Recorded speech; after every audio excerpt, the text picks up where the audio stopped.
Counselors say cases of domestic violence increased during the pandemic, with some victims forced by COVID restrictions to stay in a very toxic environment for abuse. That situation may be compounded for those living in more rural areas of Western New York, including farm workers. Channel 2's Ron Plants has that story. Genesee County's YWCA dedicated domestic violence program helps victims and survivors with caring advocates available 24/7 on their hotline. And again, no surprise to hear that in part due to COVID. It's definitely increased. There's some people who were stuck home with their abusers during the pandemic, and it was more difficult for them to reach out. But our services have definitely increased, and we've been very busy.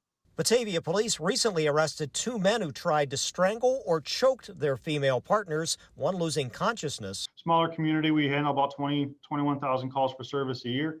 So when we get something like that, it definitely does stick out. And in a less populated area, less transportation options and perhaps fewer friends and neighbors to help, plus small town shame. In a small town, I feel like it's a little more difficult because you see the same faces. On farms, migrant workers, especially women, may face domestic abuse, so a special grant brought in a new Spanish-speaking counselor for outreach and more at the YWCA. The isolation, I mean, that is compounded for farm workers, because there's also like this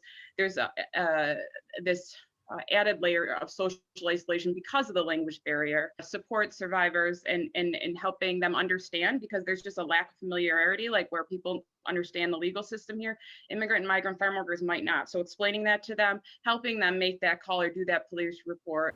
And overall, the Family Justice Center, which has offices here in Erie County, is also setting up a center to serve Chautauqua, Cattaraugus, and Allegheny counties. Somebody from any county that calls us, we will work to try to find where to refer them, and if they're having difficulties, we will just serve them and safety plan them, or call the district attorney on their behalf and try to talk to one of the DA advocates. Ron Plants, Channel 2 News.